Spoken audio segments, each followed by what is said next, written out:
Previously, we have learned the surface integral, or it is known as the flux integral, where we perform integration, double integration, and this is the vector field, and this is the unit vector normal.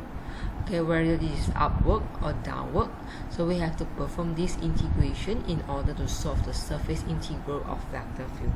Today we are going to learn a new theorem, okay, which is the Gauss theorem, and this theorem is strongly related to the surface integral of vector field that we have learned before. Okay, so let's look at what is the Gauss theorem or divergence theorem. You can refer to page 176 of your module. Okay, so if according to this Gauss theorem or divergence theorem, it says that if you need to solve the surface integral of a vector field, we can actually solve it by using triple integrations, and this part will be replaced by the divergence of the vector field. Okay, so let's see how we use this one. We will look at example 4.33. Okay, this is an example in your module. So given that sigma are the surface of the cube bounded by the x range is in between 1 to 2, okay, and the y range is in between 0 to 1, and the z range is from -1 to 1. Okay, so now you have a cube. Okay, so this is the dimension of the cube. Okay, oriented outward. Okay, oriented outward. Okay, this is the info from the questions, and the f given if this one is this one. Okay, so you have to verify the Gauss theorem.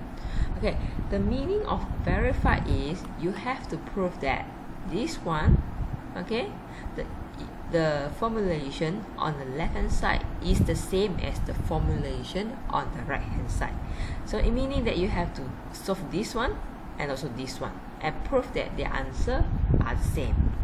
Okay, so this is the meaning of verify. So let's look at the left hand side. Okay, so this is the left hand side formulations, where it is a surface integral of vector field that you have learned before. Okay, so now I draw the cube. Okay, this is the cube, or you can refer to the drawing in your module. Okay, so I draw this cube according to their range of x, y, and z. Okay, so according to the question, okay, the unit vector normal is oriented outward, okay, which means that I have to apply these equations in order to find the unit vector normal n. Okay, so now we have to solve each of the surface one by one. So for a cube, it has 6 surfaces. Okay, let's look at this, the first surface. So this is the first surface. Okay, where the x is from 1 to 2, okay, and the y is at up to the y is from 0 to 1. Okay, so which is this surface.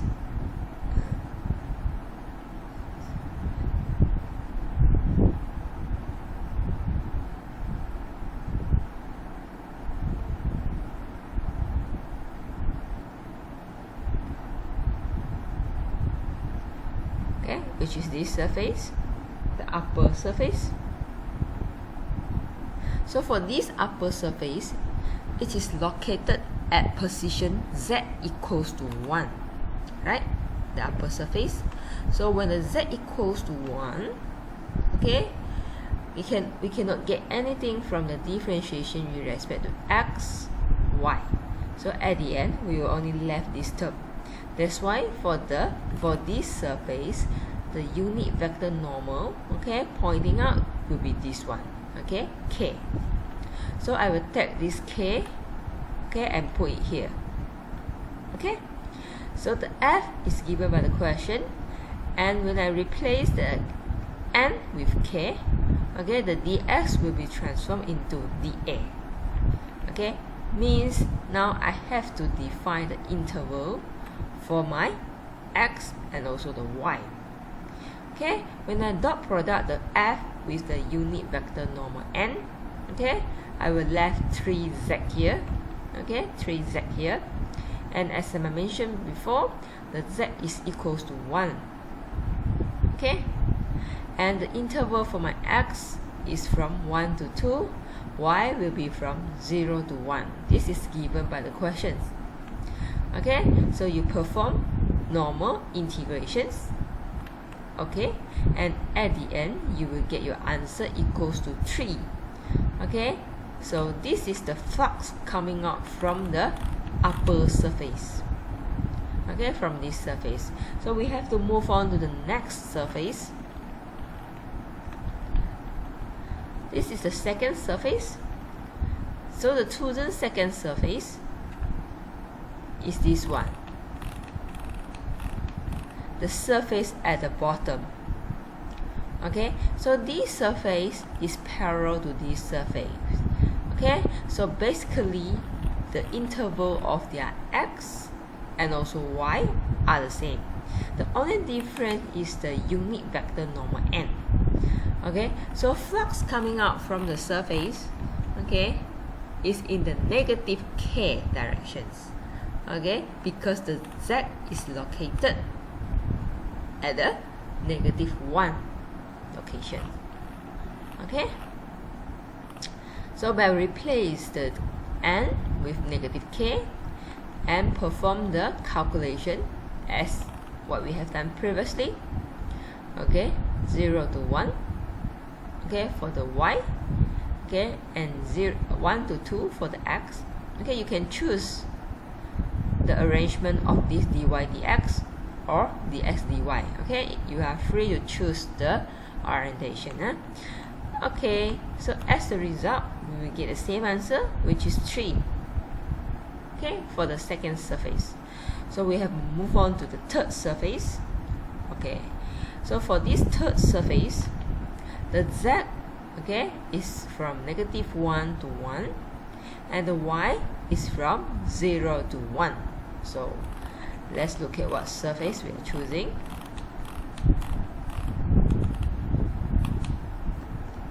So we are choosing this surface, okay, -1 to 1 and 0 up to 1 for the y.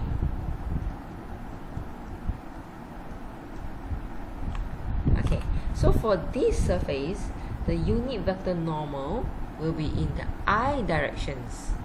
Okay, so I direction, okay, because at this point, okay, it is located at the x equals to 2 unit. Okay, x equals to 2 unit, which means that here we have to perform del x del y and del x del x del z. Yes, correct. Okay, so we will left the I component here.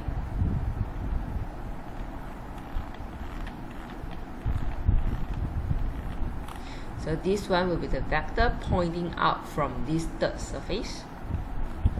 Okay, so when we perform dot product, we will have x left. Okay, and now we have to deal with the dz and dy interval. Again, they have been given by the questions, and we perform the integrations, and at the end we will get 4. Let's move on to the fourth surface.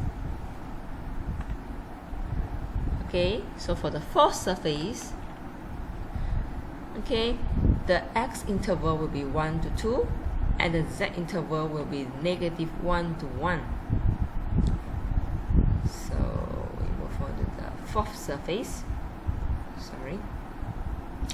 Okay, so it will be this one.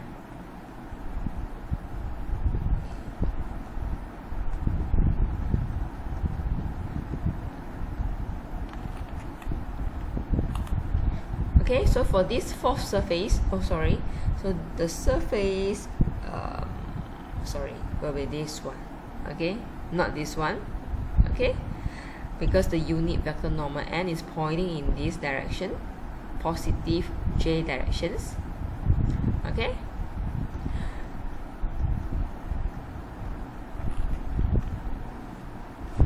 so we plug in the unit vector normal n, and we will get 2y, and the ds dz interval, okay, will be this.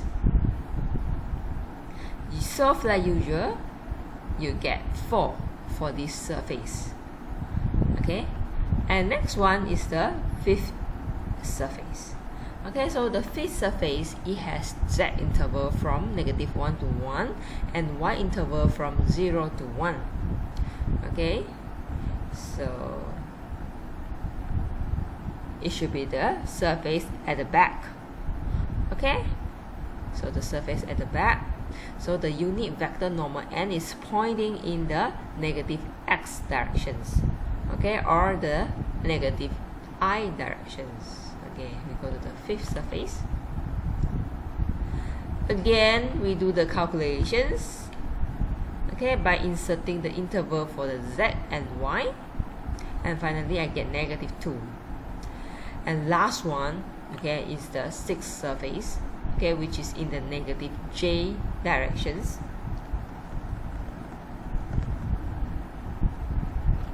Negative j direction, sorry, should be this one. Okay, negative j direction for its n.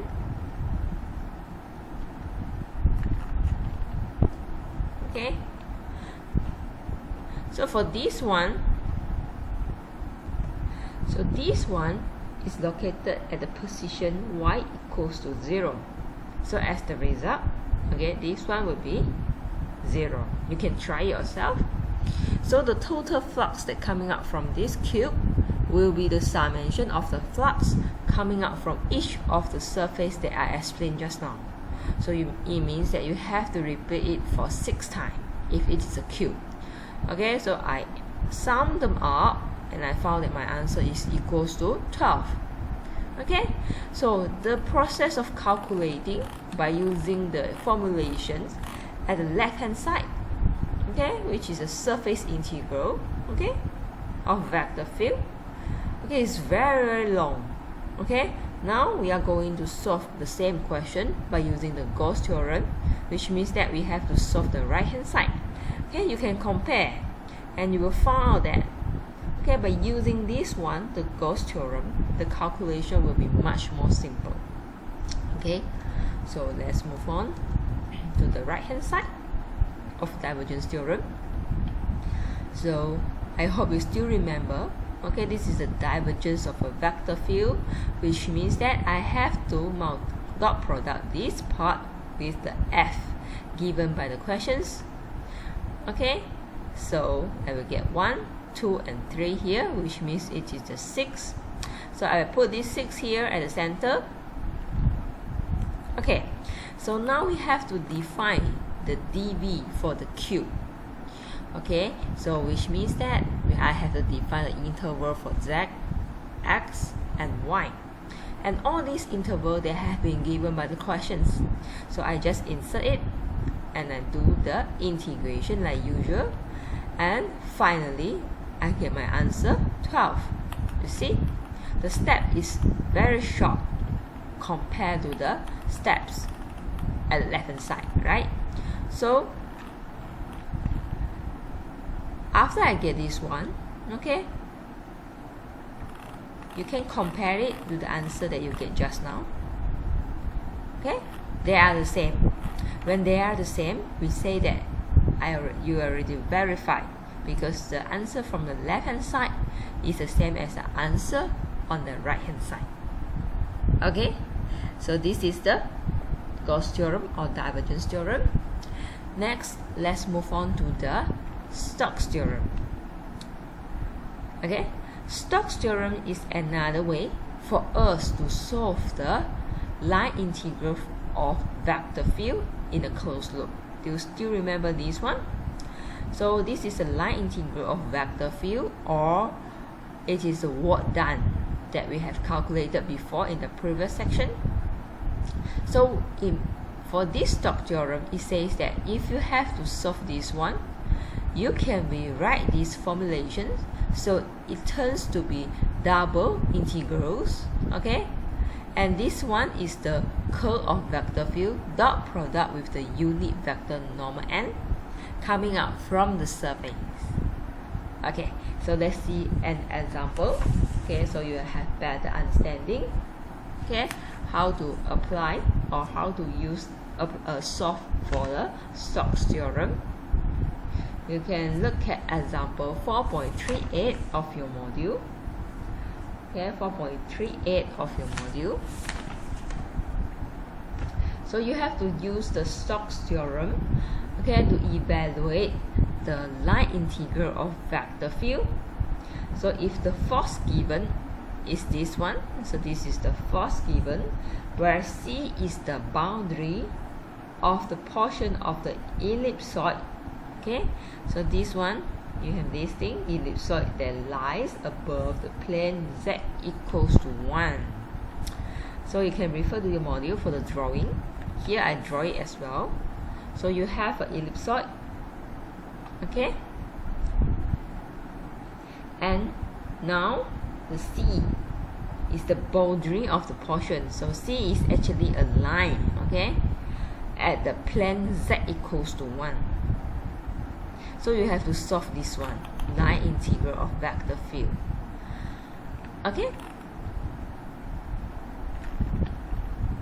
so here I will try to prove it. Okay, even though the question, okay, didn't mention that I have to solve the left hand side, but here I want to show you how I solve the left hand side and then continue solve by using the right hand side, and then the answer are the same. Okay, so for this one, first of all, let's draw this circle. So this circle exists when the z equals to 1. Okay, so when I simplify it, I get this equation, which is the equation for circle, and this circle has a radius of 2. So I draw this one. So basically the line is this one. Okay, so now I have to define the dr, if you remember the steps that we used before. Okay, so this is the default equation for the r, and now I replace the y with the equivalence, the equation that I derived just now. Okay, and next I perform differentiation with respect to x. Okay, sorry, this one is dr dx, so you just perform differentiations. Okay, so for I you get 1, and this one you get this thing. Okay, now I plug in the dr here, and this is the force. So we further simplify this one, so we can combine this thing. Okay, this thing can be combined by multiply the square root 4 minus x squared here for the bottom and also for the top. Okay, so y in this case is this one. Okay, so the square root will gone and this one remain. Okay, so here will be square root 4 minus x squared, and when I multiply into it, okay, this thing will be cancelled out, left the negative 12. Okay, then this part still 4 minus x squared square root dx. So here I have to transform, okay, the x to polar coordinate, okay, because the shape is a circular shape here. So I need to transform it into r and theta. So x will be replaced by r cos theta. Okay, and here I perform the del x del theta. I will get this one. Okay, so after I get this dx, I will replace it here. So it is here. So negative become positive, and if according to the dimension of the radius it is 2, so I straight away replace the 2 here. Okay, so this is 2, and so this is 4. 2 square is 4. So I take out this 4 and square root it. So here I will have a 2. okay, and cancel out with the 2 here, and here left the square root, okay, which is sine square, and this sine square will become sine, okay, and cancel out, and I will get this one, and this one is, the answer will be 24 pi. Right hand side, okay, so for right hand side we are going to use the Stokes Theorem formulations in order to solve the line integral of vector field. Okay, so first of all, let's settle this one first, the curl of vector f. Okay, you have learned this thing before. Okay, so the answer is 6k for this one, and for this thing it will be outward. Okay, it will be outward if it is not specially mentioned by the questions. Okay, so this is the equation of the ellipsoid. So I arrange a z here so that I can differentiate with respect to x and also with respect to y.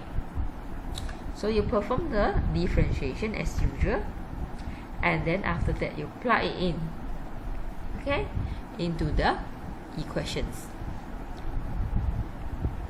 Okay, so this is your dz dy, this is your dx dy, and here you only have 6k.